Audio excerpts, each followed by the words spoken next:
জুলাই আগস্টের এই গণ অভ্যুত্থান হয়েছে। সুতরাং মানুষ এখন কি ইসলামের দিকে, দ্বীনের দিকে আসবে নাকি মানব রচিত মতবাদের দিকে যাবে? এখন কি মানব রচিত মতবাদের বাংলাদেশ নাকি ইসলামের বাংলাদেশ?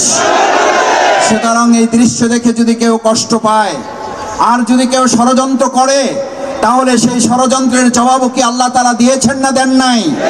আল্লাহ তাআলা সেই ষড়যন্ত্রের জবাব দিয়েছেন, ওয়া মাকারু ওয়া মাকারাল্লাহ। অতঃপর তোমরা যদি বিজয়ের ব্যাপারে কেউ ষড়যন্ত্র করো, কেউ যদি তাদের বিরুদ্ধে নস্যাৎ করার জন্য আবার চক্রান্ত করো, আল্লাহ তাআলা জবাব দিচ্ছেন, বাংলাদেশ জামাত ইসলামীকে ওই ষড়যন্ত্রমূলক কথার বক্তব্যের জবাব আমাদের দিতে হবে না। ওই জবাব দেওয়ার জন্য যে আল্লাহ জুলাই আগস্টের গণঅভ্যুত্থানের বিজয় দিয়েছেন, ওই সমস্ত জবাবের চক্রান্ত ষড়যন্ত্র মোকাবেলা করে চূড়ান্ত বিজয়ের দিকে আল্লাহ আমাদেরকে বাংলাদেশকে নিয়ে যাবেন ইনশাআল্লাহ।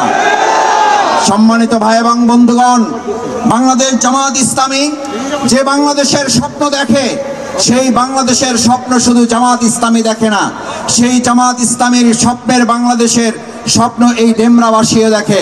কারণ বাংলাদেশ জামাত ইসলামী চাঁদাবাজ মুক্ত একটা বাংলাদেশের স্বপ্ন দেখে। এই চাঁদাবাজ মুক্ত বাংলাদেশকে আমরা সবাই চাই, দখলদার মুক্ত বাংলাদেশকে আমরা সবাই চাই, বৈষম্য মুক্ত বাংলাদেশকে আমরা সবাই চাই।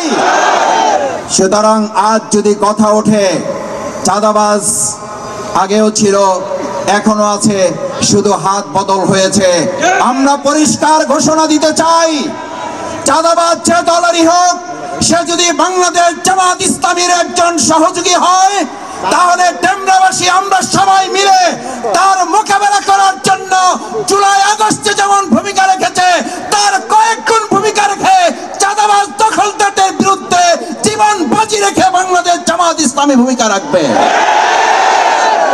কারণ এই ডেমরা হচ্ছে সেই জায়গা, এই ডেমরা অঞ্চল হচ্ছে সেই জায়গা যেখানে আমাদের ভাইদের বুকে গুলি চালানো হয়েছে, আমাদের ভাইদের হাতে গুলি চালানো হয়েছে, আমাদের ভাইদের পায়ে গুলি চালিয়ে পঙ্গু করা হয়েছে।